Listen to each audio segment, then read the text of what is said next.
Buenas tardes, damos la bienvenida al Centro de Estudios Generales de la Ciudad de México, que es un organismo que pertenece a la Magna Fraternitas Universales, que surge del pensamiento de mayor cultura, mayor visión de vida, que da el doctor David Juan Pérez Olivares, y en esta ocasión tenemos un panel forum con el título El Mono Peregrino, y va a servir de moderadora la licenciada Alma Mondragón. Ella es licenciada en Administración en Turismo, gerente del Grupo de Vanguardia Biotecnología, secretaria de Programación de los Estudios del Liceo de Síntesis de la Fundación Magna Fraternitas Universalis y colaboradora de la Naturlandia en Ciudad de México y es exalumna del Liceo de Síntesis. Bienvenida, Almita. Hola, muchas gracias, Israel. ¿Qué tal? Buenas tardes. Estamos en el ciclo del CEGEN en la Ciudad de México, el comportamiento animal en la evolución del ser humano. Hoy tenemos un panel muy interesante. Es, como mencionaba Israel, el mono peregrino. Y tenemos tres panelistas. Luis Reverendo Gelón, Alberto Chamos, por favor, adelante. Bien, Alma, muchas gracias. Muy buenas tardes. Saludamos a todo el público que está sintonizando. Saludamos también al Centro de Estudios Generales, doctor David Juan Ferris Olivares, de la Fundación Magna Fraternitas Universalis. También la presentación que ha hecho Israel David Sánchez desde Ciudad de México. Y bueno, pues les damos nuestra gratitud por invitarnos a esta charla, a esta conferencia, este panel forum, sobre el mono peregrino. Así que pues por nuestra parte vamos a iniciar compartiendo pantalla. Un momentito vamos a compartir pantalla para que veamos un poco, vamos a ir profundizando un poco acerca de lo que representa el mono, ¿sí? Este animal muy relevante en varias culturas. Y bueno, pues primero mencionar que el símbolo, de acuerdo con lo que nos dice el doctor David Juan Ferris Olivares, basado en el doctor Sergio La Ferriera, el símbolo tiene una forma. Bueno, por supuesto, todos conocemos la forma física de los monos, también la forma que ellos tienen de comportarse y muchas de sus características. También el símbolo conlleva una esencia y finalmente pues una significación lógica que une la forma con la esencia. Une la forma con la esencia y de esa manera se puede llegar a conocer un poco la esencia ontológica del símbolo.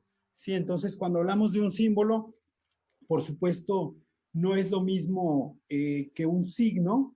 Esto que tenemos, esta imagen que tenemos es un signo que todos vemos como la representación rápida, inmediata de un mono, y vamos a ir ahondando un poco más en el símbolo. O sea, no nos vamos a quedar solamente en la forma, sino vamos a ir llegando un poco a la representación para que luego les demos la palabra a nuestros otros dos expositores, Sergio Ariel Sánchez y Carlos Valdivia, que nos van a orientar un poco más en por qué este símbolo es tan notable para esta era del Acuario.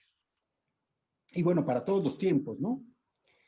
Bueno, pues vemos estos monos. Primero, pues, una característica, están bien sujetados de las ramas de los árboles, ¿sí?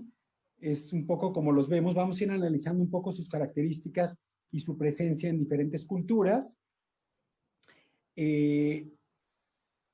Los monos están en las copas, generalmente en las copas de los árboles, y pasan su vida y su tiempo mucho en las partes altas, ¿sí? Entonces este es un punto inicial que podemos observar para ir identificando el símbolo. Entonces el hecho de que están en las copas, en las partes altas de los árboles. También, bueno, los monos tienen sus momentos de reflexión, si se puede decir. No sabemos si es exactamente, no queremos decir que es una reflexión exactamente como la del ser humano, pero sí tienen momentos en que se ve que introspectan un poco, ¿sí? Realmente pues son seres vivos muy interesantes en varios aspectos. Bueno, los monos también a nivel simbólico y un poco también realmente en su característica, pues están en todos los niveles del árbol, ¿sí? Vimos que están también en las copas, pero en realidad ellos se manejan en el árbol como en su casa, o sea, en el árbol suben, bajan, van y vienen, traen, llevan, conocen realmente todos los aspectos del árbol. Bueno, el árbol tiene una relación siempre simbólica también con la evolución del ser humano, ¿sí? Está el árbol de la vida, que aparece desde la Biblia, y bueno, ¿por qué el árbol? Pues porque el árbol es un ser vivo del plano vegetal que realmente va creciendo, incluso desafiando a la misma ley de gravitación universal, y va creciendo hacia arriba y va buscando lo alto, ¿no? Entonces también el ser humano en su evolución busca lo más elevado, busca lo más alto. Y bueno, el mono es un animal que se maneja en todos los niveles. Podemos ver ahí claramente que se maneja con mucha facilidad, con mucha destreza en todos los niveles del árbol. Bueno, ahora vamos a pasar un poco a otras culturas. Esta es la portada de un texto del doctor Serge Renaud de la Ferrière. El texto se llama Propósitos Psicológicos. Tiene ahí, bueno, seis capítulos este tomo, y queremos enfocarnos en la portada, que en la portada vemos una imagen de la cultura egipcia con esa cruz que es muy propia de la era de Géminis. Y bueno, podemos ver ahí, en cada una de las imágenes vemos tres monitos de un lado y tres monitos del otro. Los vemos en la parte de arriba de las dos mujeres que están ahí, que pueden ser también deidades o faraonas. Vemos aquí también, bueno, aquí hay un acercamiento más para que veamos esta figura de los monos desde el antiguo Egipto, ¿sí? Y por supuesto, muy mencionados en esa era de Géminis, ¿no? Acá vemos otras dos imágenes también del antiguo Egipto, ¿sí? Hay antropólogos que atribuyen a estas imágenes mencionarlas como el dios mono. Sabemos que cuando se refiere a un animal con características, bueno, con ciertas características humanas, como es el caso de estos dos representaciones que están como bueno, están una enfrente a la otra está como una especie de rey, como si estuviera sentado en un trono. Y bueno, estas caracterizaciones humanas se dan dando a entender tal vez que tenemos que investigar un poco más, y que tal vez el ser humano puede desarrollar algunas características para asemejarse más o agudizar sus facultades conforme a ciertos animales. Eso es, por supuesto, también tenemos esta otra imagen de la India. Esta es una escultura de terracota. Es Hanuman volando, y está cargando la cima de una montaña con una planta medicinal que va a curar a Rama, que estaba envenenado. ¿Sí? Este es un mono que aparece ayudando al avatar de su tiempo, que es Rama, socorriéndole, ¿no? Colaborándole. ¿Sí? Entonces vamos, si quieren, ustedes pueden ir tomando nota de las características que vamos viendo en las diferentes culturas, para que tengamos más claridad de lo que representarían y cómo vamos a desentrañar este símbolo tan interesante, ¿no? Bueno, acá tenemos también otra representación de la India, de Hanuman, ¿sí? En China, también en China tenemos los 12 años del zodiaco chino. Cada uno tiene una relación con un animal, y uno de ellos es el mono. Uno de ellos justamente es el mono. Entonces, también para que lo tengamos en consideración, los chinos también de cada uno de estos animales consideran las diferentes facultades y características que tienen para determinar cómo son los seres que nacieron en esos años, ¿no? Eso es lo que dicta el calendario chino, ¿no? Bueno, lo vemos también, el símbolo del mono, lo vemos también en las culturas pre-incas. Acá es una de las líneas de Nazca que tenemos para poder contemplar. como también las culturas americanas, no solamente las culturas antiguas del Asia, sino las culturas americanas también representaban al mono. Y fíjense qué interesante que en este caso la representación, la cola la tiene enrollada, y enrollada con múltiples espirales, como un espiral infinito, y entonces alguna relación se puede hacer con la espiral y también con posiblemente con la evolución misma, ¿no? Porque no le pusieron una colita normal, sino que ya el espiral ya denota de pronto otros conceptos. Entonces todo esto es importante analizarlo, ¿no? Más allá vamos a ver un plato también de la cultura maya. Dentro de la cultura maya también había una consideración hacia el mono. De hecho, una ciudad en Honduras también lleva el nombre de un rey dios mono, así que también la cultura maya tenía esta consideración. Vamos a entrar un poco a otras culturas, otros planos. Bueno, por supuesto el tarot egipcio. El tarot cuenta con 22 arcanos, y estos arcanos, estamos viendo una reproducción de uno de los arcanos del tarot, que es el número 19, y este arcano número 19, fíjense, el doctor de la Ferrier le llama Sol radiante, dos niños desnudos, principio del cielo.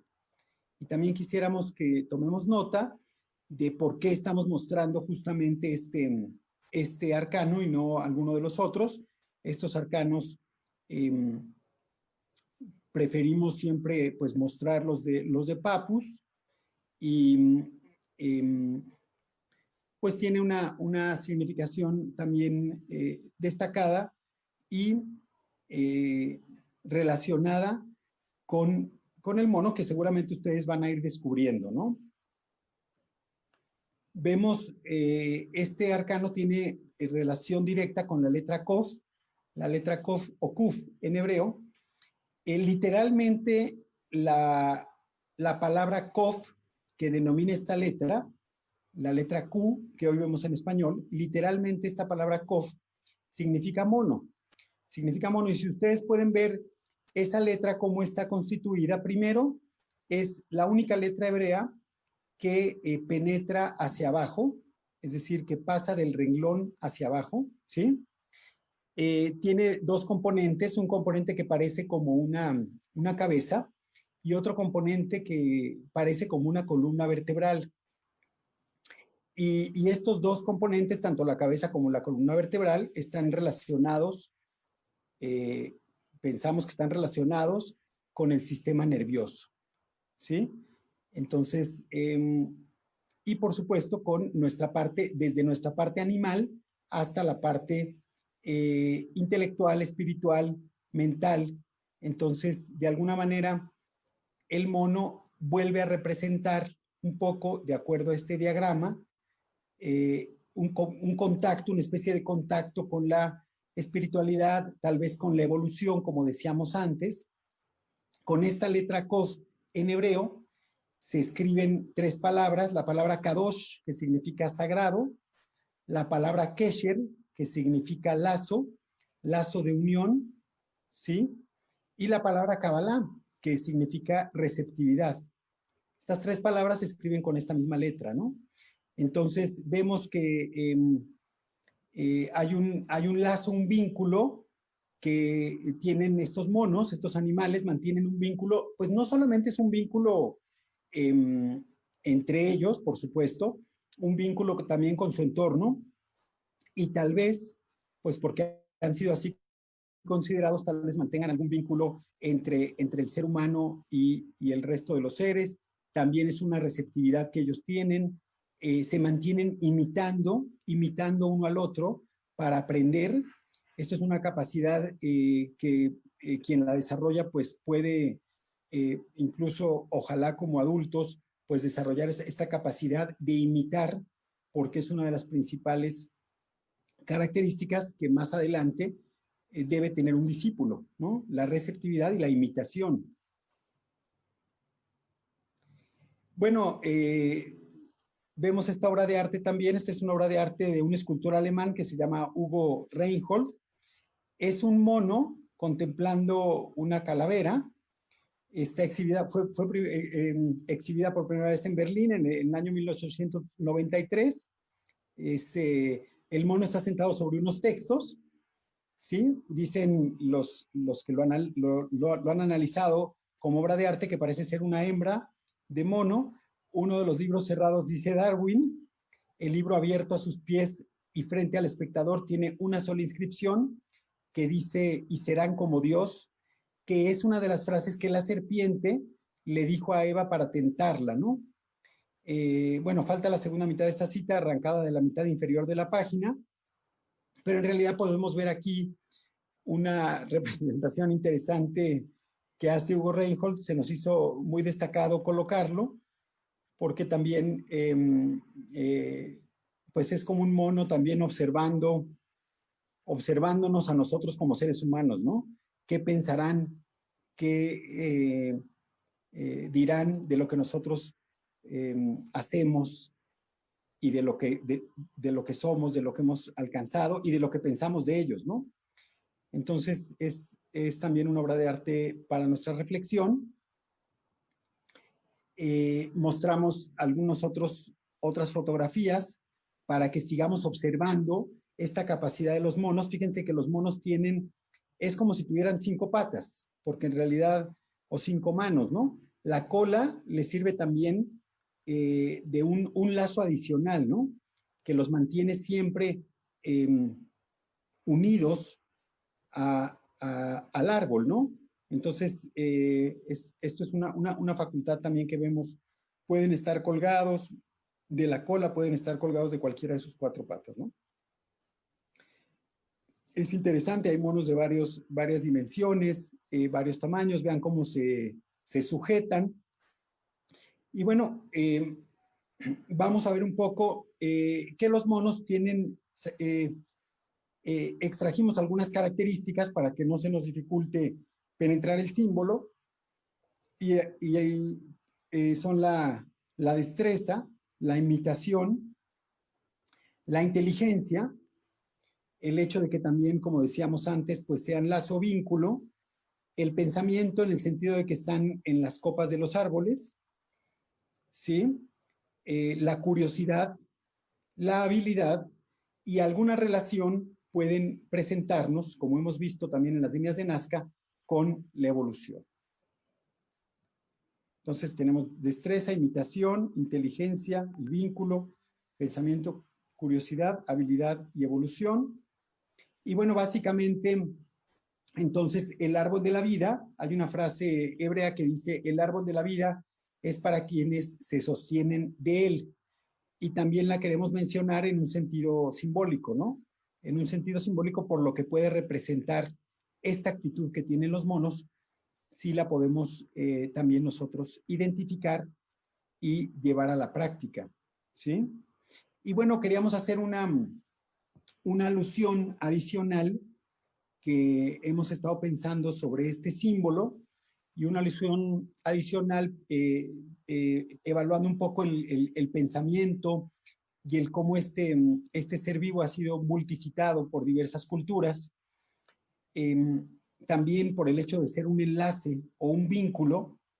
Entonces hicimos una alusión adicional con la sinapsis, que tal vez tenga que ver, pues es una hipótesis, que tal vez este símbolo del mono pues tenga alguna relación también con las conexiones, con los lazos que van generando nuestras neuronas en el cerebro para darnos diferentes posibilidades de vislumbramiento, de visión adicional. Y bueno, pues con esto terminamos, con esto concluimos esta breve introducción. La consideramos una introducción a lo que va a presentar ahora el hermano Papa Sergio y el hermano Gelón Carlos Valdivia. Así que damos la palabra nuevamente a Alma, nuestra moderadora, y muchas gracias. Continuamos con el siguiente panelista. Él es psicólogo, Sergio. Él nos va a hablar de la leyenda del mono peregrino Sungunku. Buenas tardes a todos, ¿me escuchan? Después de haber escuchado la exposición del muy bueno Gelón Alberto, vamos a completarla con esta breve exposición, también muy sintética, de lo que es la leyenda del mono peregrino, y ya está circunscrita específicamente a la cultura oriental, a la cultura china, aunque sabemos que su leyenda se extendió hasta el Japón y también parte de la India. Me voy a poner formato presentación. Muy bien. Entonces, precisamente el mono peregrino, el mono específicamente en el Oriente, en la cultura china, fue asociado a la sabiduría, al conocimiento, a la inteligencia profunda, como decían los chinos, y a todos los procesos del pensamiento.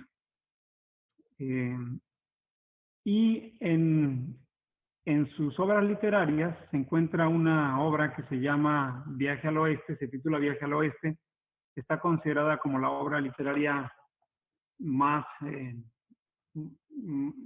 destacada de la China antigua, equivale más o menos al Quijote en la lengua castellana, en la cultura europea, o a las Mil y Unas Noches en la cultura árabe. Es decir, es un texto muy grande, muy amplio, que narra, que tiene como personaje principal a Sun Wukong, el mono peregrino.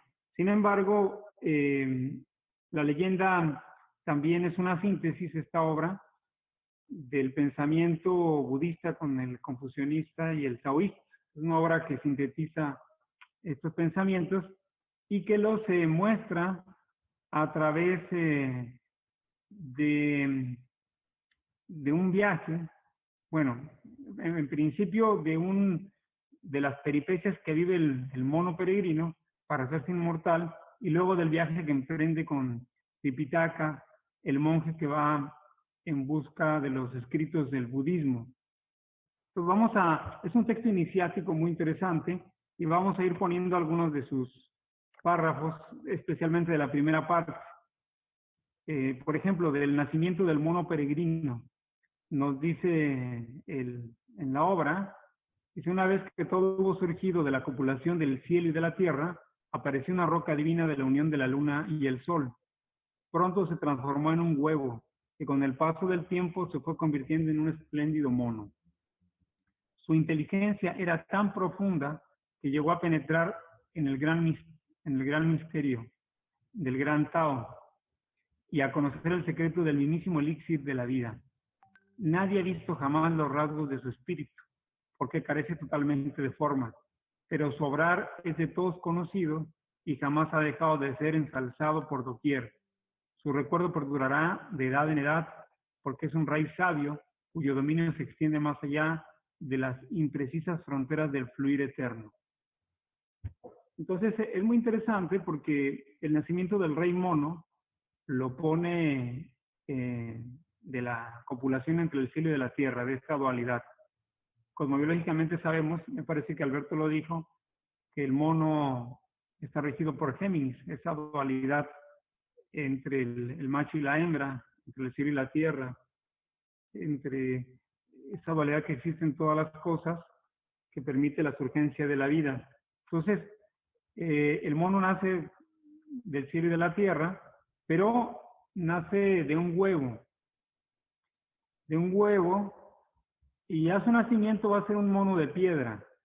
Va a ser un mono de piedra, lo que en cuestión de lo simbólico va a dar a entender que es como la base o el cimiento fundador de un edificio mayor, ¿no? Hay que recordar que muchas veces en la tradición iniciática, los discípulos a los que en los que se utiliza el símbolo de la piedra son los que van a iniciar, los que van a comenzar,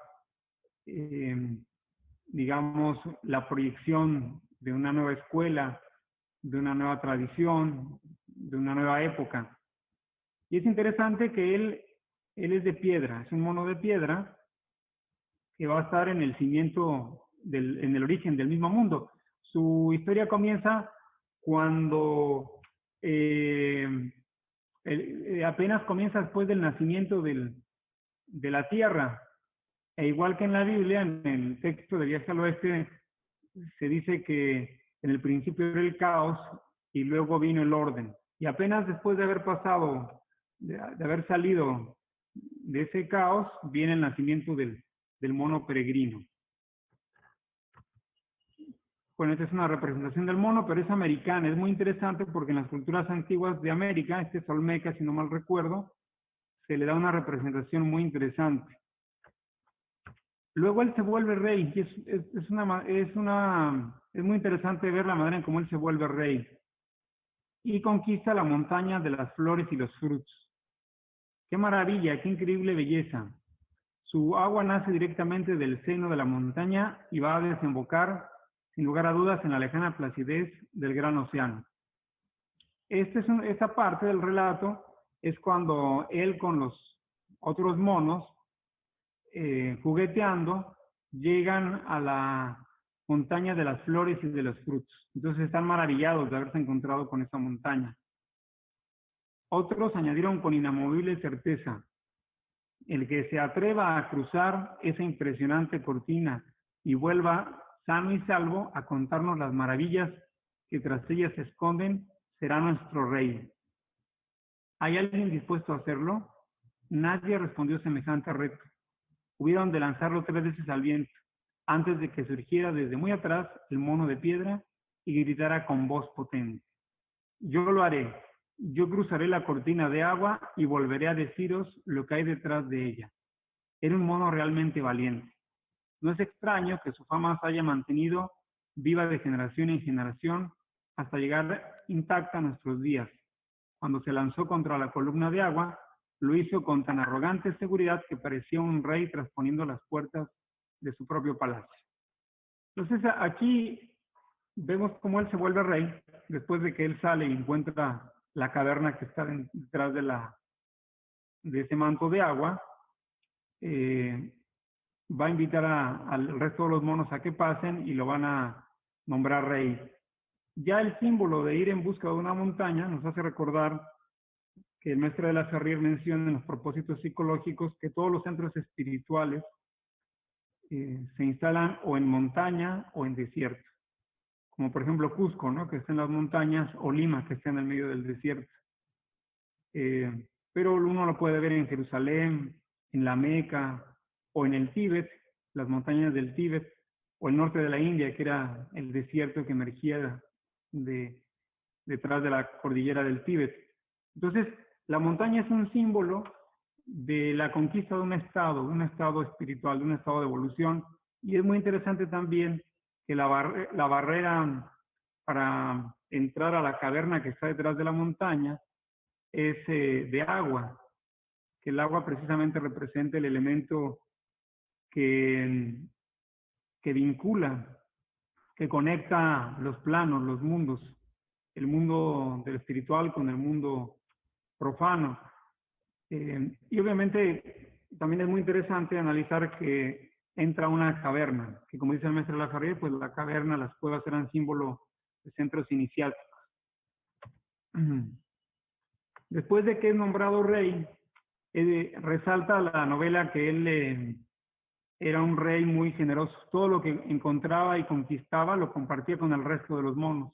Y su fama se hace tan grande que van a rendirle pleitesía los reyes de los otros grupos de animales y también de los demonios, dice el cuento, ¿no? Pero es muy interesante cuando él decide peregrinar, porque él, estando en una vida plácida, material, llena no solo de lo necesario, sino de abundancia, decide un día abandonar la montaña e irse en un peregrinaje porque algo le genera ansiedad. Vamos a leer esta parte que es muy interesante, que dice: el mono que debe su existencia a lo alto abandonó la montaña en la que habitaba y gobernó con pericia su balsa. Hasta que logró colocarla en las mismas manos del viento. Impulsado por su fuerza, surcó los mares en busca de la inmortalidad. Esa ansia se había enseñoreado de su espíritu. expulsando de él cuantas cuitas nos aferran a los demás mortales a la tela de araña de la existencia. Su corazón y su mente habían sido predestinados a realizar grandes gestas. Por eso se vaciaba ahora de todo y se lanzaba a la nada de la distancia en busca del imprescindible misterio de los orígenes y la muerte. Se dice que el rey mono se empezó a angustiar al no saber por qué los seres morían. Entonces se va a la búsqueda de comprender la razón de la existencia, por qué vivimos y por qué tenemos que morir. Y en esa búsqueda también se lanza a la conquista de la inmortalidad. Recorrió ciudades y pueblos, se adentró en lonjas y mercados, habló con unos y trabó amistad con otros. Descansó durante la noche y llenó la barriga durante el día. Pero en ningún momento se olvidó de los budas, los inmortales y los sabios, poseedores del secreto de la eterna juventud. El texto, la novela, cuenta que él estuvo más de 10 años en la búsqueda de encontrar a alguien, o algún inmortal, dice la novela, que le enseñase los secretos de la vida y de la muerte. Y no encontraba nada, ¿no? O sea, simplemente recorrió el mundo y no lograba encontrar a alguien que le enseñase. Y sin embargo, él, a pesar de vivir en el mundo, no olvidaba cuál era el objetivo de su vida. Y se fue así como descubrió que los hombres solo corrían detrás del lucro y la fama, sin importarles para nada el fatídico fin que les aguardaba. Ni uno solo de los que conoció mostró jamás la más mínima preocupación por la muerte, como si nunca hubiera de acaecerle a él. ¿Cómo era posible que su búsqueda de fama y fortuna no acabara jamás? El ansia por las riquezas y el poder lo tiranizaba como un gobernador sin entrañas, pero ellos se ofrecían gustosos a su juego, levantándose temprano de sus lechos y volviendo ellos al anochecer. Por conseguir una sola moneda de cobre no les importaba montarse en sus mulos y cabalgar durante días sin fin. Su avaricia carecía de toda medida. El que había llegado a primer ministro soñaba con ser rey, y el que había alcanzado ya el trono aspiraba a convertirse en Dios. Pobres seres infelices, sedientos del reconocimiento y el honor, absurdos ignorantes de la inevitable llamada de Yama. Aquí se refiere Yama al dios del inframundo, al dios de la muerte en la tradición védica, no a Yama, el anga de la yoga. Su ceguera los obligaba incluso a amontonar riquezas y fama para sus hijos y nietos, como si estos no hubieran de padecer la misma enfermedad. ¿Por qué nadie escapaba de esa locura y se detenía a pensar en el implacable fin que les aguardaba? Es muy interesante esta parte que muestra la dinámica de la humanidad, no solo de esa época, sino de siempre, que corre siempre ansiosa tras las riquezas, la fama, el dinero, sin buscar la razón más profunda de su existencia. Finalmente encuentra el colegio iniciático, ¿no? El centro donde él va a ser formado, y es muy interesante cómo lo encuentra. Dice, al poco rato oyó el chirrido de una puerta. Bueno, antes de leer esto, él, cansado de buscar, cruzó un continente, fue a un continente, recorrió todo ese continente, y al no encontrar nada, cruzó a otro continente. Y ahí encontró una montaña, y en la montaña un leñador que cantaba una canción que le llamó mucho la atención, una canción que hablaba de la conquista de la inmortalidad. Y él, asombrado por lo que escuchó, le preguntó al leñador dónde la había aprendido, y confundiéndolo con un maestro, le pidió que le enseñase. Pero el leñador le dijo que no, que él solo había aprendido la canción de un maestro que vivía en la montaña de arriba, y que la había aprendido para tranquilizar su angustia ante la vida, pero que él realmente no estaba interesado en todo lo que la canción decía. Esto también es muy interesante porque muchas veces quien se acerca a un centro iniciático lo hace a través de otra persona que si bien tiene cierta información o conocimientos de ese centro iniciático, no es que verdaderamente los esté realizando o incluso pertenezca a él. Puede tener cierto vínculo, porque ahí este leñador mencionan que tenía él cierto vínculo con el maestro que le había enseñado estas canciones, pero que no estaba interesado en lo que él hacía. Y él se sorprende, ¿no? Porque le dice, bueno, pero tú, ¿por qué no estás interesado si él te puede enseñar la inmortalidad? Y el leñador le responde, bueno, es que yo soy pobre, tengo que cuidar a mi madre, no puedo dejar la vida que tengo porque si no lo voy a perder todo. Y el rey mono pues se asombra de que le diga que lo puede perder todo si no tiene nada, ¿no? Solo su pobreza, su miseria y sus temores. Y en cambio ir a la montaña a aprender con el maestro pues es conquistar la inmortalidad. Entonces dice, después de haber encontrado a este leñador, el leñador le indica qué camino seguir y él llega a la cima de la montaña y es cuando aparece este pasaje. Lo voy a leer a continuación.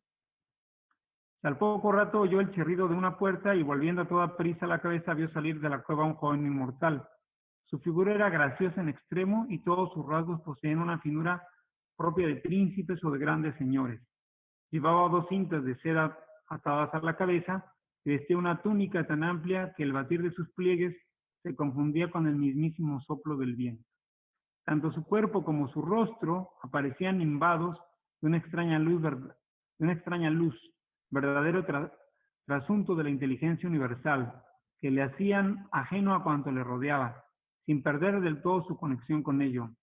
Parecía tener la edad del mundo y al mismo tiempo la tímida inexperiencia del adolescente.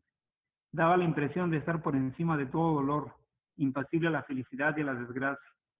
Pero levantó de pronto la voz y gritó, ¿se puede saber quién está ahí metiendo ruido? El rey de los monos saltó a toda prisa del pino, inclinándose ante él, respondió, soy yo, un humilde buscador de la inmortalidad, que lamenta sinceramente haberos molestado.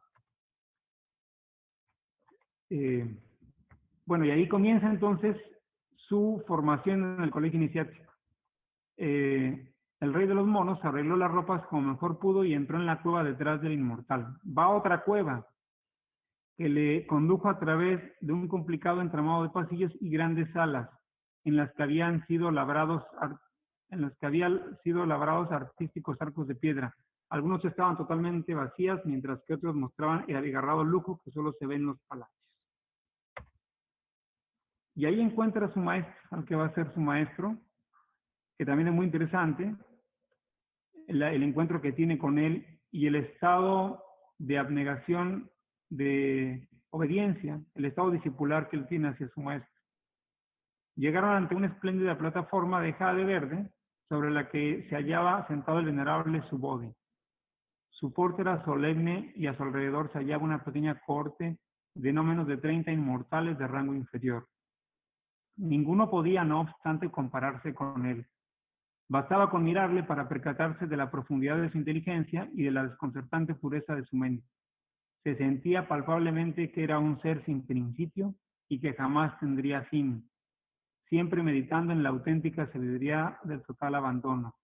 Eso otorgaba a su figura una apacible apariencia en la que los contrarios coexistían, creándose y destruyéndose al mismo tiempo.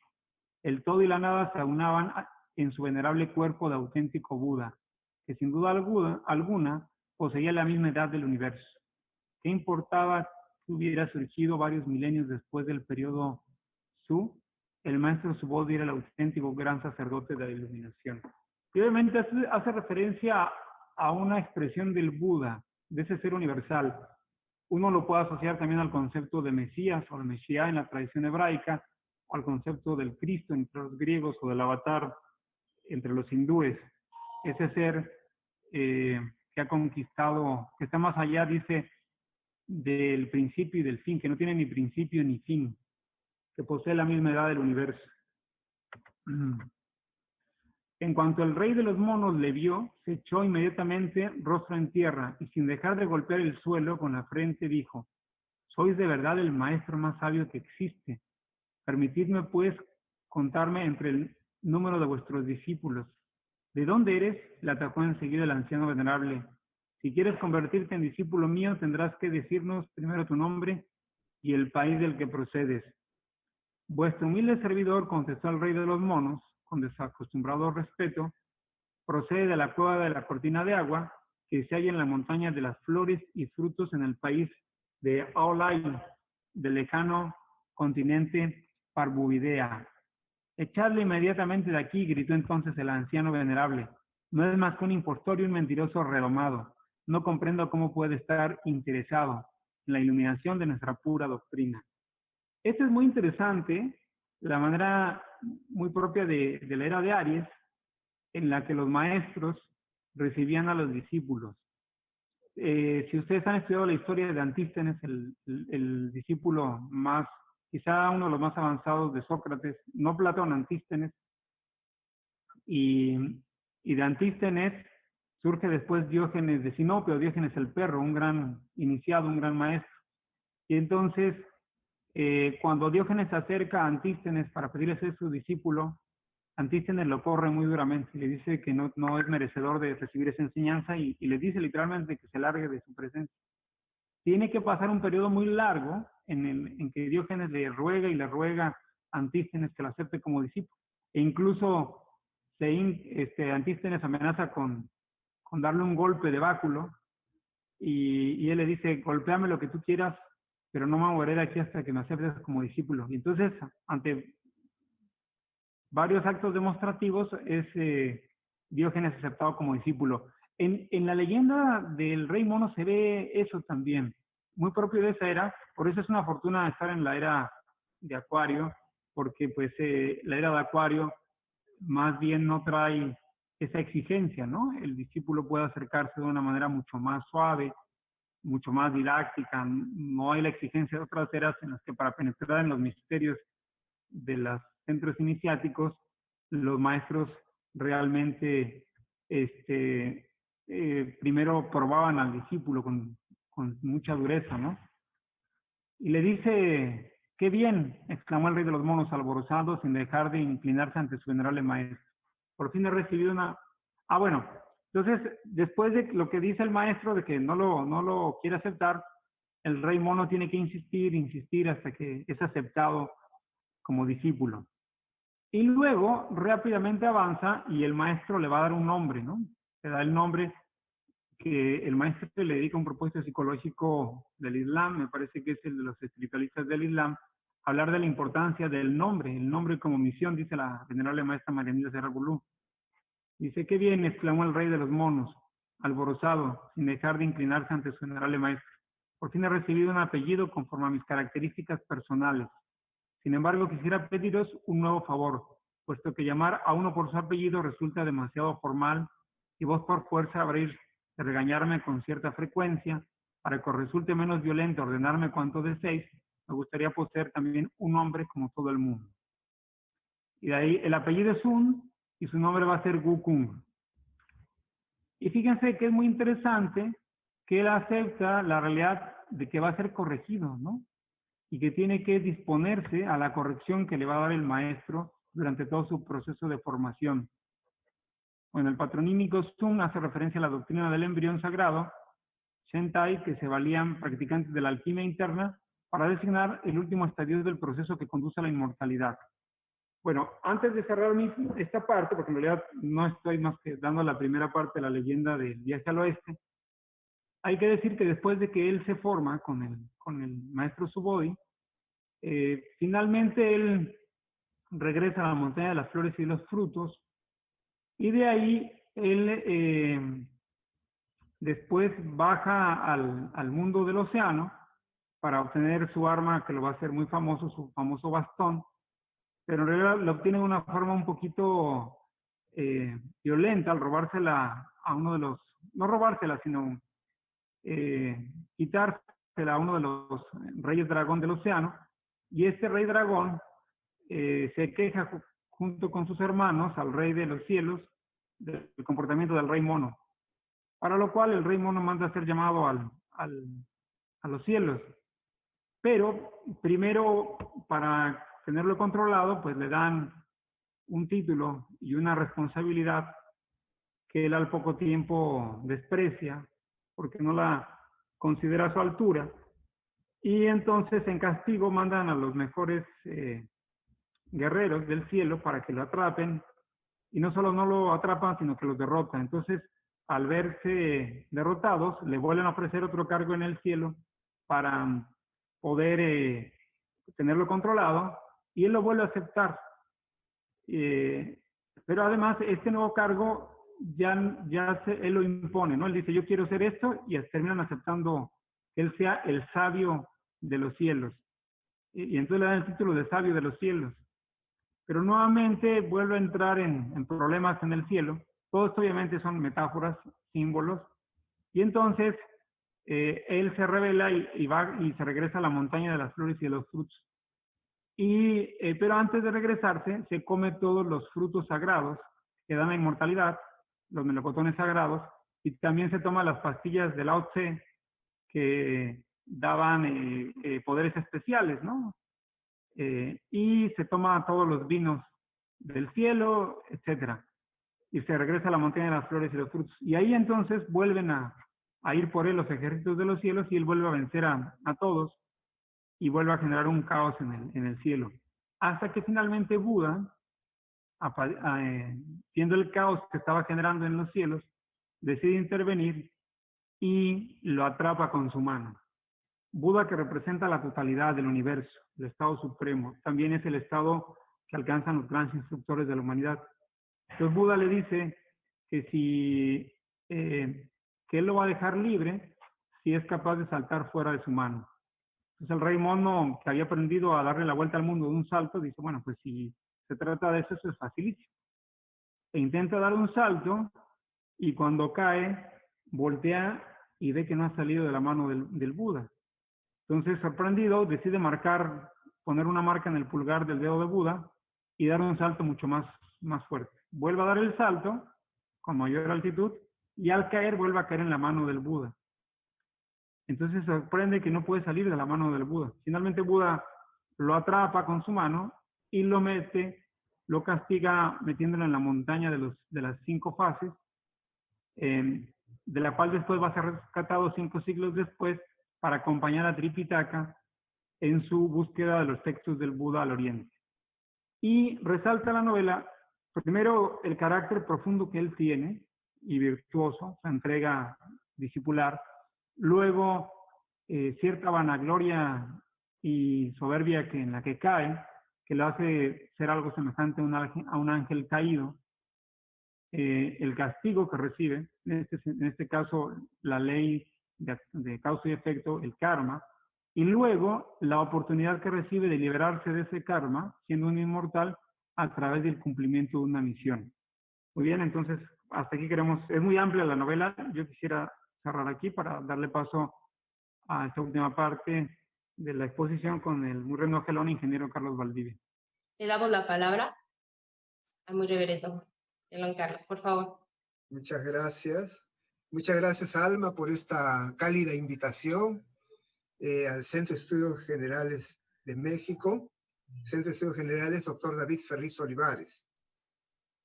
Justamente después de escuchar las interesantes y brillantes exposiciones de los expositores que me han antecedido, me dan el marco justamente para presentar justamente al maestre Sun Wukong, que toma su nombre justamente de ese legendario mono. Vamos a compartir la pantalla para poder entonces presentar la ponencia. Muy bien. Entonces, sí, muy interesante todos los conceptos que se han vertido con el mono y sobre la leyenda del mono peregrino, justamente porque el maestro Sun Wukong toma su nombre justamente de este personaje. Y entonces vamos a ir explicando quién fue pues el maestro Sun Wukong, su importancia y de gran trascendencia, misión que traía, ¿no?, a cumplir. Vamos a verlo a través de su biografía. Entonces, el maestro Sun Wukong justamente nace un 23 de marzo del año 1875 en Kayanjar, Turquestán, chino. Y justamente para empezar, quería mostrar con los datos que tenemos un poco la configuración celeste del día que él nació. Y algo que nos llamó la atención es el hecho que tenía a Saturno en el aguador, en Aquarius, muy cerca a la posición del maestro de la Ferrier. El signo del aguador tiene que ver con la era de Acuarios, que empezó en 1948, y también tiene a Venus. Es una combinación muy bella, porque por un lado tiene la disciplina, la reflexión, la profundidad, el saber de Saturno, pero con la estética, la amabilidad.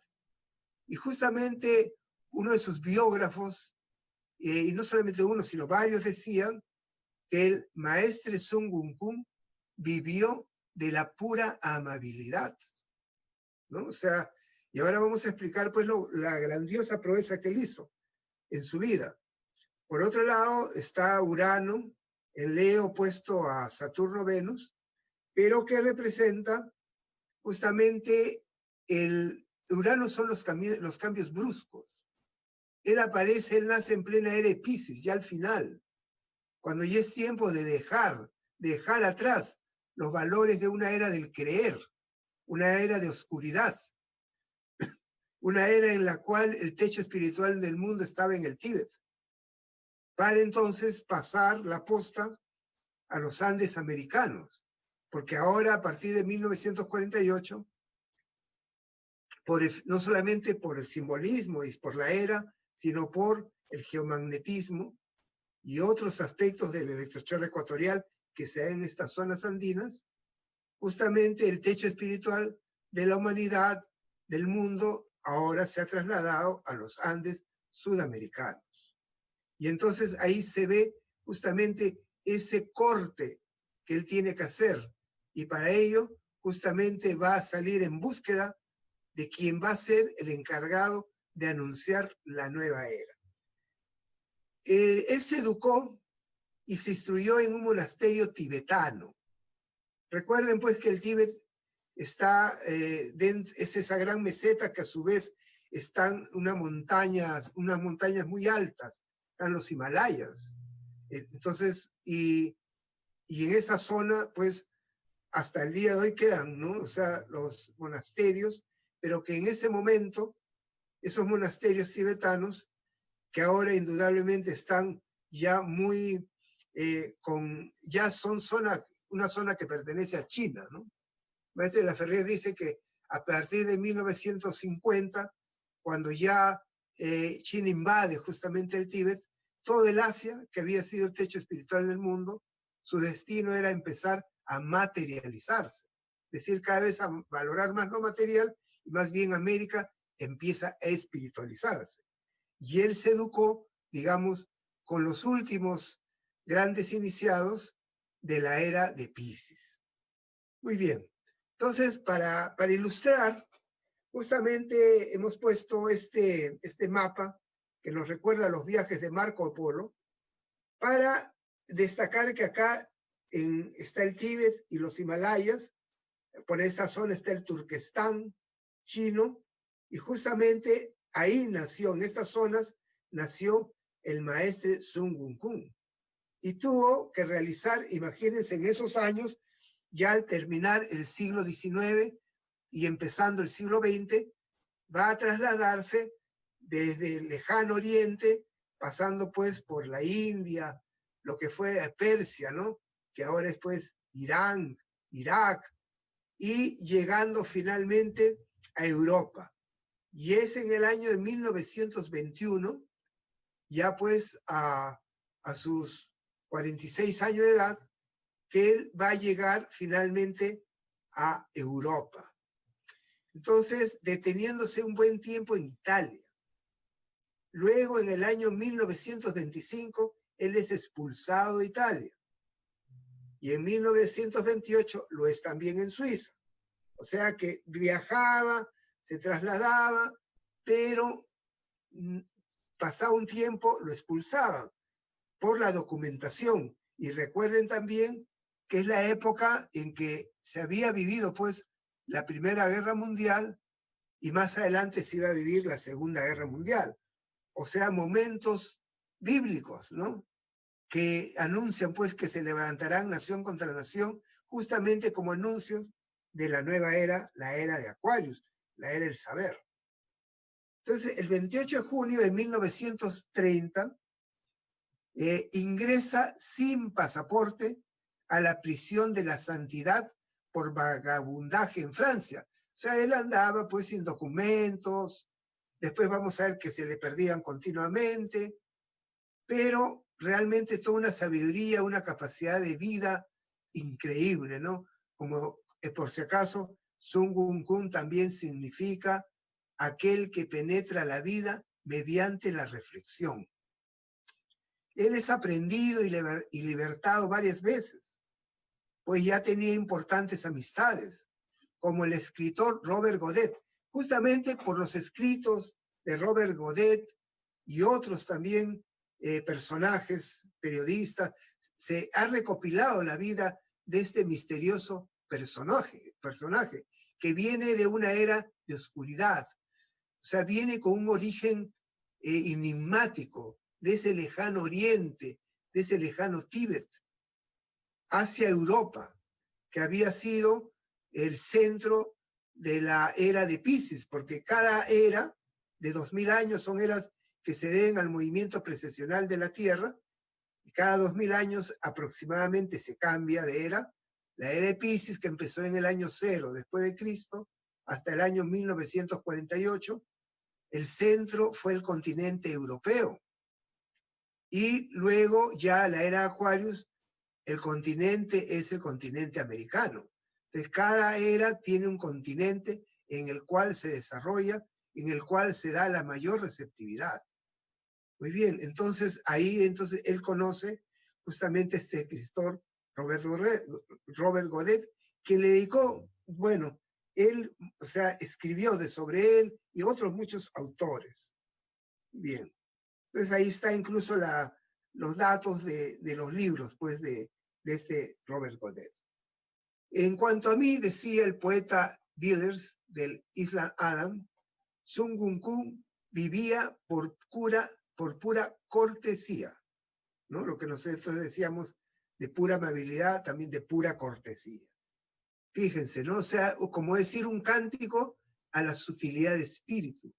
Iba más allá de la reflexión, ¿no? Para sutilidad de espíritu ya significa pues gentileza, don de gente, capacidad de penetrar en temas difíciles, complejos, como los rayos X atraviesan la parte blanda del cuerpo y es capaz de fotografiar los huesos, ¿no? Es para que tengan una idea de la sutilidad. Los rayos de luz rebotan, pero los rayos X más sutiles atraviesan, ¿no? Entonces, en ese sentido, el maestro Sun Wukong tenía esa capacidad de reflexión y de sutilidad y de sabiduría.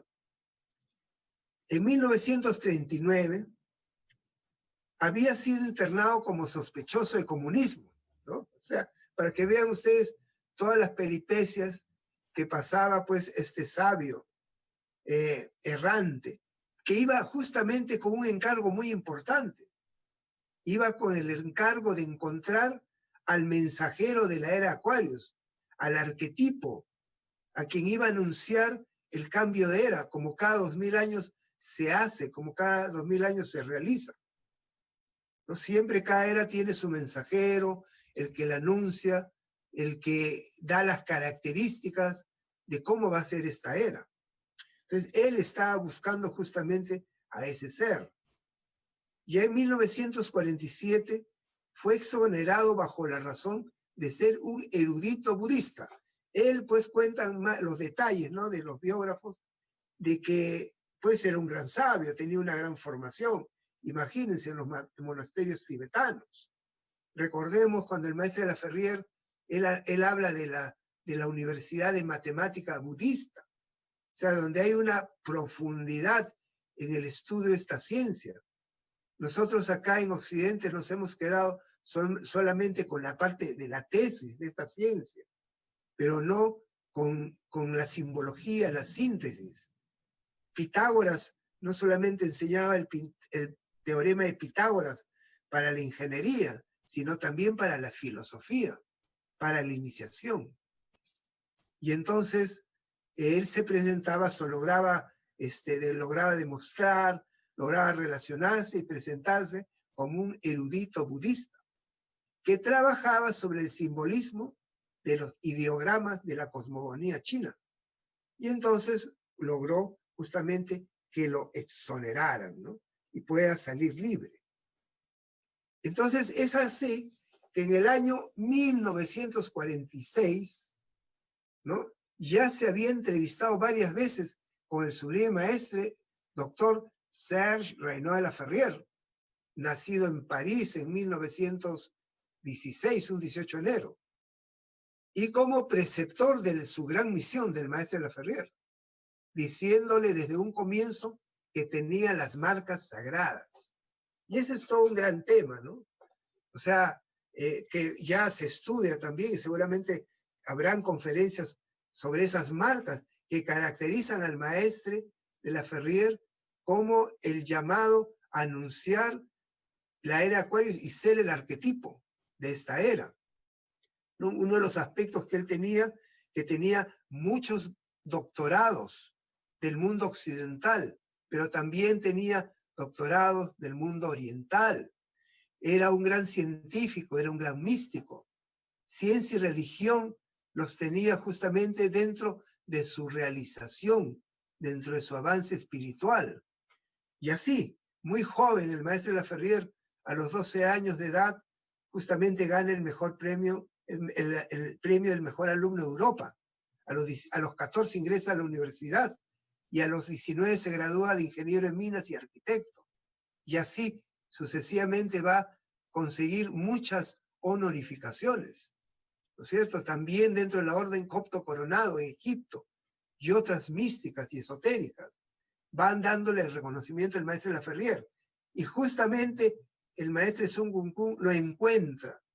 Y después de haber visitado a varios personajes, el maestro Sun Wukong no solamente visita y se encuentra con el maestro de la Ferrière, sino en esos largos años de búsqueda, desde el 21 hasta el 46, 25 años de buscar y buscar en Europa, hasta que finalmente encuentra a quien tiene las marcas que lo caracterizan como el avatar de la era de Acuarios.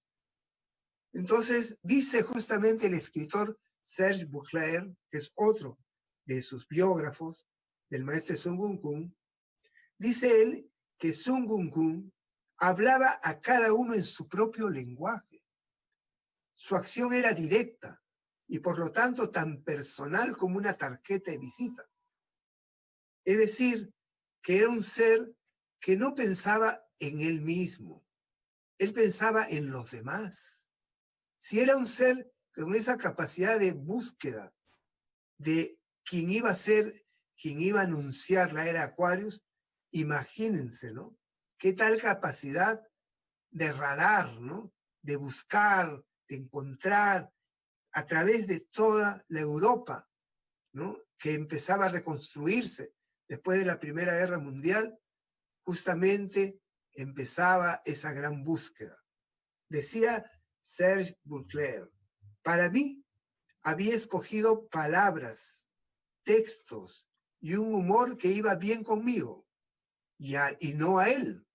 Nada se le podía atribuir, ¿no? Interesante, ¿no? Un ser dado a los demás.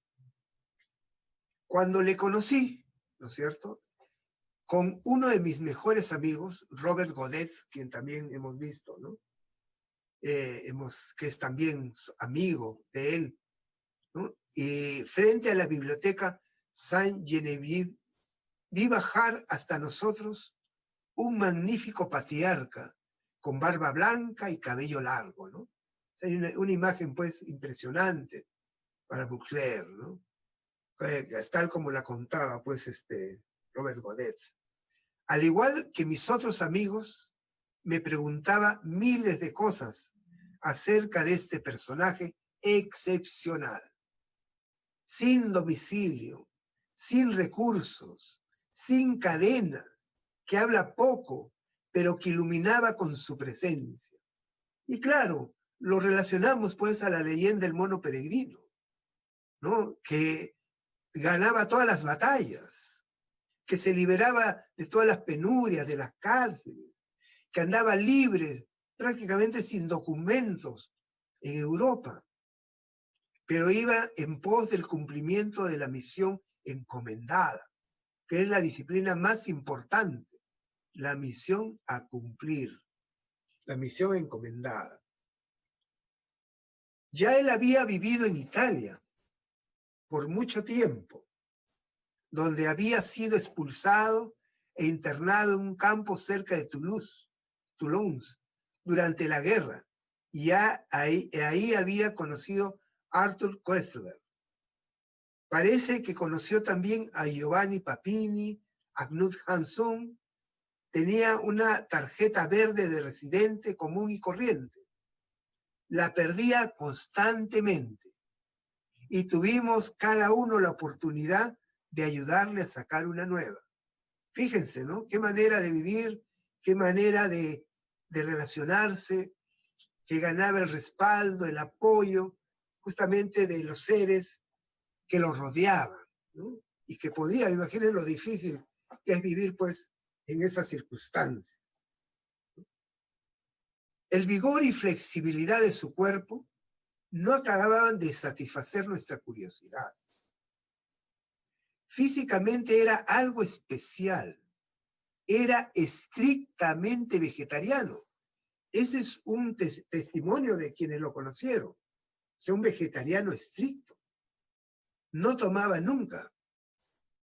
Hacía frecuentes recorridos a pie, como de Cannes a Niza, rehusando con gentileza la ayuda de los choferes que le ofrecían llevarlo. Y justamente, fíjense ustedes este detalle, el maestre de la Ferrier viene a anunciar la era Aquarius en el año 1948.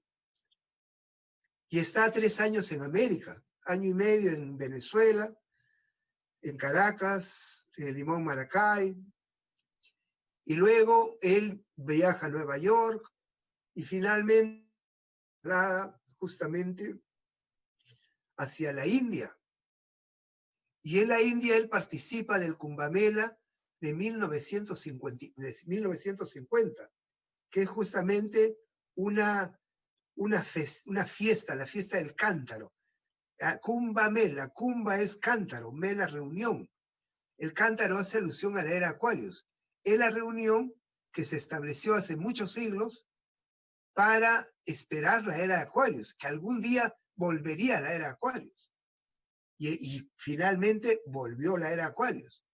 Por lo tanto, el maestro de la Ferrier fue a la India, participó del Kumbh Mela, escaló el monte Kailas, alcanzó el grado de Paramahansa, es un alto grado de reconocimiento de evolución espiritual, al que alcanza las cumbres justamente de las altas montañas, como es el Kailas de la India. Y finalmente, cuando el maestro de la Ferrier ya regresa de la India, entonces dice: no voy a contestar ninguna pregunta que tenga que ver con mis experiencias en la India, porque no son importantes ni para las personas ni para la misión.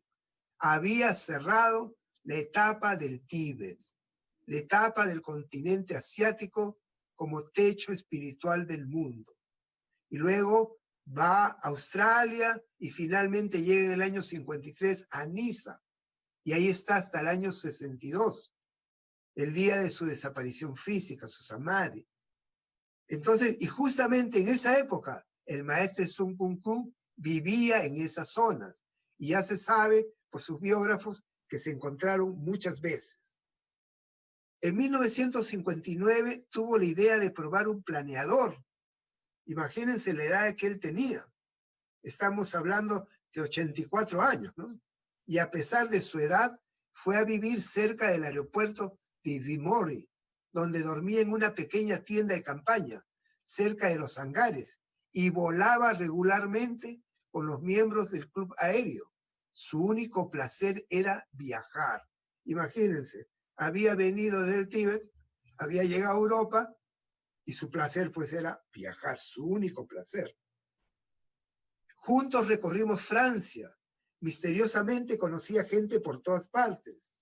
Indigne me acercó a Alexandra David Snell en Grey, cerca de la Ferrier. Me llevó a casa de Isha Waller, de Lubeck, de Grenoble, a un cabaret donde lo recibieron como un viejo amigo. en Estamburgo con un sastre. En París exploramos restaurantes exóticos, cinematecas, el Museo Guimet, los vendedores de libros, los tatamis de judo. Regularmente terminábamos en el restaurante Faisat, en la calle Montparnasse, donde el maravilloso Mario atendía a Sun Wukong como un príncipe de leyenda. Es increíble, realmente es un personaje muy, muy especial en su manera de ser, en su socialidad. Jugábamos ajedrez y nos reuníamos con algunos amigos, ahora fallecidos. Ya había fallecido Robert Godet, Elvis Klein, Adralis, Hermann Togenal, Mao Ping y Jean Falox. Todos, a través de ellos es que se va conociendo de las historias y de la vida de ese gran maestre, de ese gran maestro. No hay duda de que Sun Wukong nos impresionó a todos profundamente y sin jamás imponerse. Muy importante, sin jamás imponerse. Sus frases cortas, sus cartas escasas, sus prolongados silencios, la sonrisa de sus ojos, hacían de este peregrino un gran maestro. Maestre significa maestro de maestros. En su encuentro con Gurdjieff, a quien lo encontró a lo largo de esa búsqueda que hacía del maestro de la Ferrier, se encuentra con Gurdjieff y no habló nada. Le preguntaron por qué, a lo que contestó: ¿quién habla con un espejo? Y recordamos también la frase que decía el maestro David Ferriz Olivares, también hablando de él, discípulo, el maestro de la Ferrier, los tres maestres, ¿no? El maestro de la Ferrier, el maestro Sun Wukong y el maestro Ferriz, tres maestres para una era, simbolizados por la flor de lis. Solo un Chohan reconoce un Chohan. Solo un gran iniciado reconoce a otro gran iniciado, ¿no? Y entonces Gurdjieff fue un gran iniciado, un gran maestro, pero no era el indicado para cumplir la misión de anunciar la era de Acuario. A principios de 1961, Sun desapareció por una larga temporada. Reapareció diciéndome que Europa ya no le gustaba. Fíjense, cuando justamente se había dado el año 62, el año en que justamente hace su desaparición física el maestro de la Ferrier, de 46 años de edad, cuando había cumplido plenamente su misión de arquetipo y de mensajero de la era Acuario, ¿no? Y miren esa coincidencia, ¿no? Dice que reapareció diciéndome que Europa ya no le gustaba, ya había cumplido la misión, que ya no se sentía útil, ya había sido útil, ya había encontrado el avatar, ya le había indicado la misión que tenía que cumplir, y que deseaba retirarse a Islandia. También comprendimos que no podíamos frenarlo o impedirlo, y que la vulgaridad y la trivialidad de los obstáculos geográficos o administrativos no obstaculizarían su destino. El maestro Sun Wukong llegaba donde quería llegar, como también lo hizo el maestro de la Ferrier por los 5 continentes, y como también lo hizo el maestro Ferriz. Eran seres que nada los detenía en el cumplimiento de su misión. El 29 de diciembre de 1961 llega a Islandia. En 1963 es hospitalizado en Reykjavik, Islandia, por ataque de hemiplegia con ajasia. En mayo de 1966 muere en Islandia. Su tumba está en el cementerio del fin del mundo, lugar 52 de la avenida 25, sección K, ¿no? Ya sabemos por información que gestaron contra la voluntad del maestro de Sun Wukong, porque su voluntad era terminar sus días en Islandia, y fue trasladado justamente fuera de ahí, ¿no? Entonces, que esperamos que algún día se pueda restituir nuevamente el traslado de sus restos a Islandia, que es el lugar donde él siempre quiso estar. fue su voluntad. Y entonces queremos solamente ya para terminar esta breve exposición, mencionar esta frase que siempre nos llamó profundamente la atención, una frase que mueve el alma. Entonces el maestro Sun Wukong Kun decía, cuando ya no me vean más, me imaginarán. Nos dijo Sun, cuando ya no me vean más, me imaginarán. Entonces, ahora ya en estos días, hacemos esta exposición. Agradezco mucho al Centro de Estudios Generales de México por habernos invitado. Realmente ha sido puesto una gran oportunidad justamente para poder ayudar a los seres a imaginarnos a Sun Wukong Kun. Muchas gracias. Muchas gracias, muy reverendo Gelón, Carlos, extraordinaria exposición. Y quiero felicitar a los tres expositores por todos estos temas tan interesantes de lo que hoy hablaron en este CEGEN. Pues vamos con las preguntas. Tengo aquí un comentario, Germán Cabrera. El poema Sí, de Rudyard Kipling, fue dedicado al maestre doctor de la Ferrier. Hace poco leí en internet que fue escrito varios años antes del nacimiento de él. Diego Fernández Vaca nos pregunta, ¿se podría dedicar también dicho poema al maestre Sun Wukong Kun? ¿Quién me podría contestar esta pregunta? Bueno, yo creo que todos podríamos contestar porque hay muchos puntos de vista, ¿no? Desde el punto de vista de la bibliografía lo hemos visto, ¿no? Pues un ser humano, un hombre a carta cabal, ¿no? Realmente un gran ser, ¿no? Un alma grande. Sí, eso es lo que podría yo decir, ¿no? Del poema que le dedican al Sublime Maestre, no es que Rudyard Kipling se lo haya dedicado al Sublime Maestre, es que dice en la introducción al Yo-Yojismo, dice, es el poema que más le han dedicado. O sea que al leer el poema, veían que el maestre de la Ferrier podía ser la expresión o la representación de ese poema. Entonces, eso hay que aclararlo, ¿no? Para no confundir que Rudyard Kipling fue el que se lo dedicó. Ok, muchas gracias, Sergio, por la aclaración. Quiero saludar a mi querida Lucy Galván, en Progreso Hidalgo. Gracias por escucharnos. Saludamos también a Valdemar Rodríguez de Lima. Y no sé si tenga alguno de ustedes algún comentario antes de terminar. Alberto, Sergio, Carlos, ¿algo más que quieran decirnos? Bueno, por nuestra parte sí podríamos solamente agregar que, bueno, como se une también esta charla con lo que acabó diciendo el reverendo Gelón Carlos Valdivia sobre la vida de Sun Wukong Kun en el sentido de las relaciones que manejaba. Y bueno, no solamente las relaciones en el plano físico, sino que él relacionó finalmente pues dos mundos, ¿no? Relacionó Oriente con Occidente, relacionó las tradiciones ancestrales, relacionó al hombre con su evolución, al ser humano, relacionó los colegios iniciáticos y bueno, pues que también eso está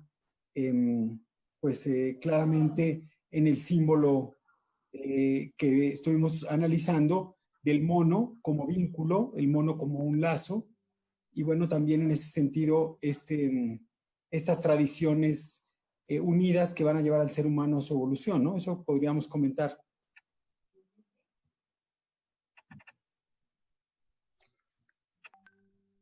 Ok, gracias, Alberto. Sí, por mi parte también quisiera mencionar que el símbolo del mono iniciáticamente está asociado al preceptor de los avatares. Los Cristos, los avatares, los Mesías, tienen como preceptor o maestro a un mono. Es el caso de Rama, el avatar de la era de Tauro. Es el caso de Krishna, el avatar de la era de Aries, que tienen ambos a Hanuman como su preceptor y también como su consejero. es el caso del maestre de la Ferrier, que tiene al maestre Sun Wukong. Es decir, el mismo maestre Sun Wukong encarna el símbolo del mono sabio, del mono peregrino. Esto es muy interesante, y también mencionar, por ejemplo, que ese símbolo, con muchas de sus características, aparece en el avatar Krishna tanto en Hanuman como en el discípulo de Krishna.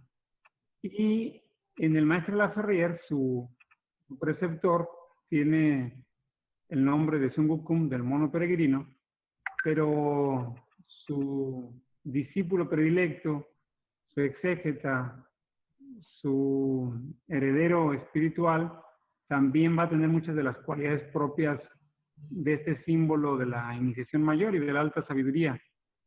El maestro David Ferriz Olivares, que además era Géminis Géminis y que tenía todos los elementos típicos de la alta sabiduría, de la ñana, del saber ancestral.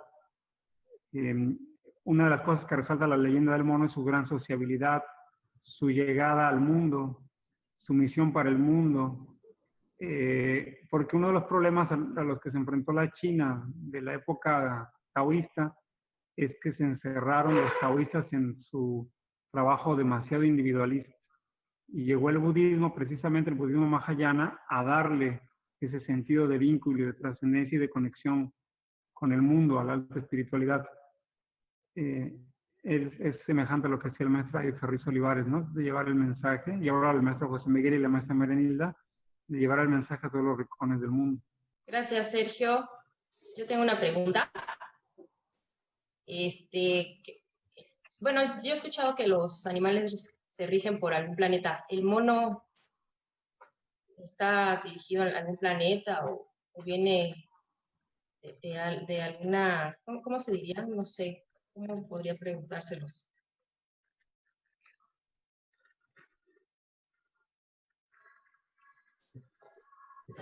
Bueno, el mono está vinculado al signo de los gemelos y el regente de Géminis es Mercurio, ¿no? Y realmente pues nosotros vemos cómo los niños tienen esa gran capacidad de comunicación con los niños, con los monos, niños y monos, ¿no? O sea, como dicen los changos.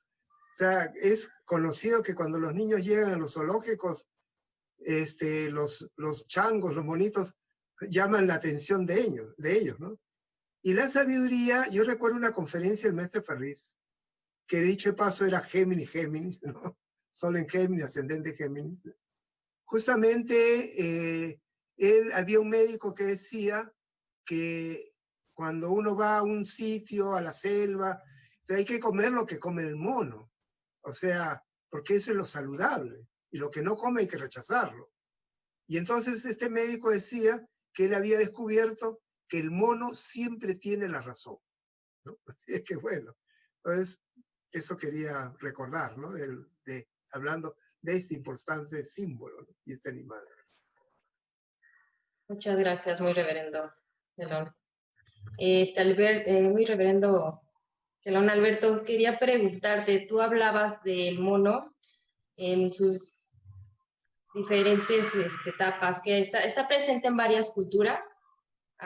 Mencionaste China, por ejemplo, en el zodiaco.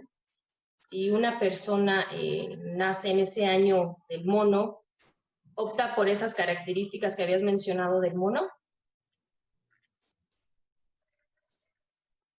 Bueno, efectivamente el zodiaco chino es diferente al que normalmente nosotros conocemos en los estudios de cosmobiología, de astrología occidental, y es un calendario que un año completo lo simboliza con un animal, un año completo. Entonces estábamos, pues hace tiempo, revisando también una hipótesis con el muy reverendo Gelón Carlos Valdivia, de si podía ser atribuible este calendario tal vez al ciclo de Júpiter, porque justamente son 12 animales, pero es un año completo en cada uno de los animales, ¿no?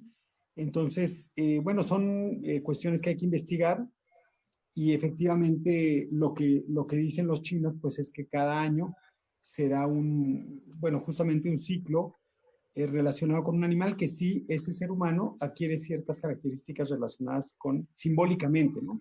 Simbólicamente con lo que representa ese animal, ¿no?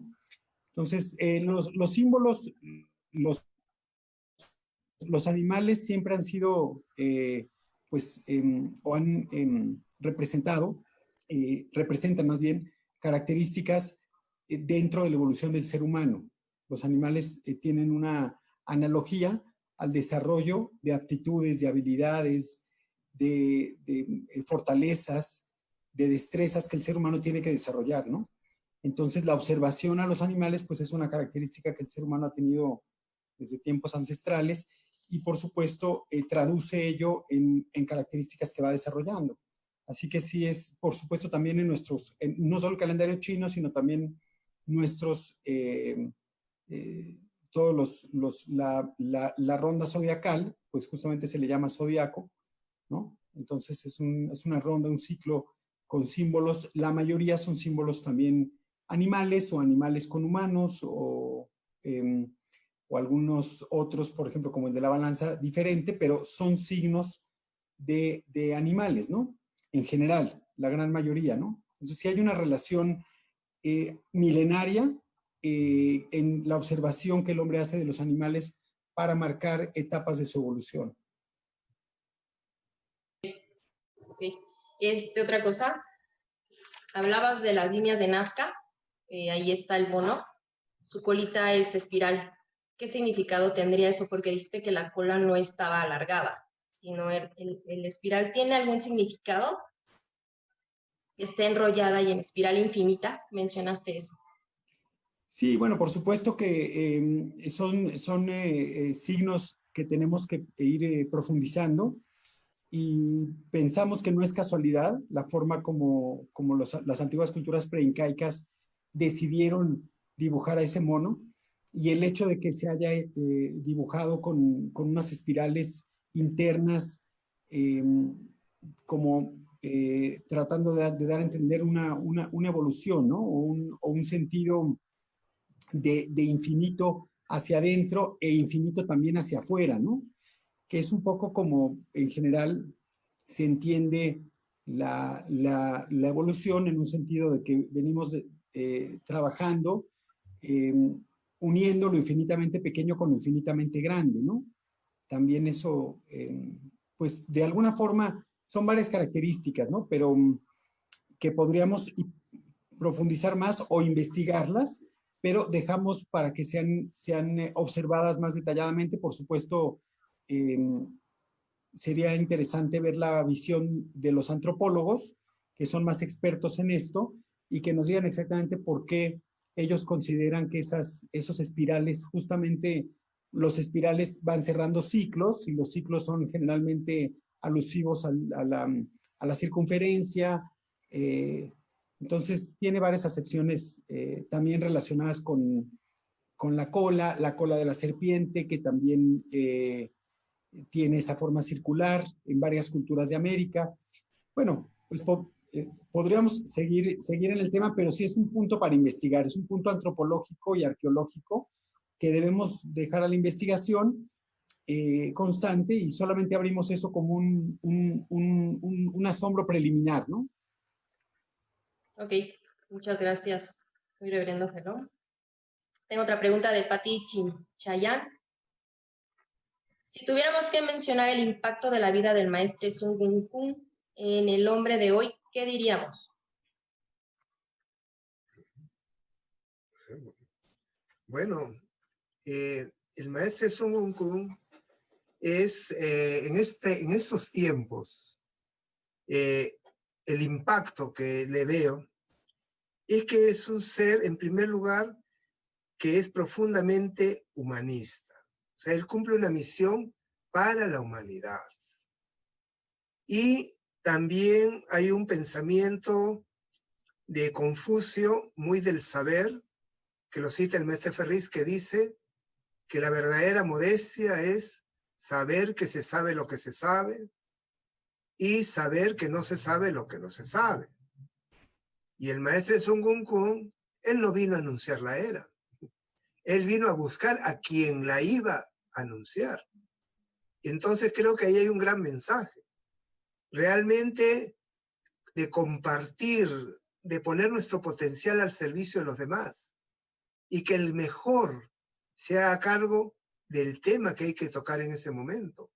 Y es como la rueda de la bicicleta, que tiene rayos. Y en un momento toda la bicicleta está sobre un rayo.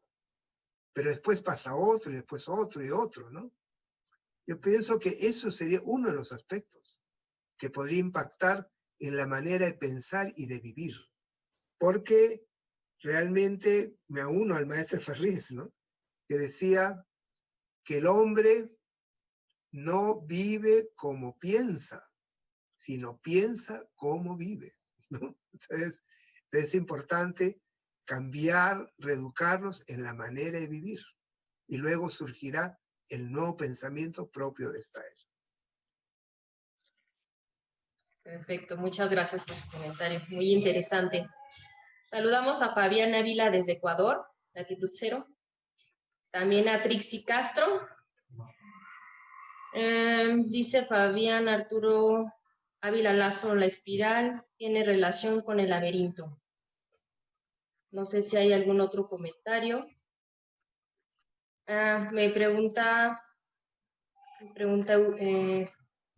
Eugenia, ¿qué puntos se pueden resaltar para esta era de los símbolos de la leyenda del mono peregrino?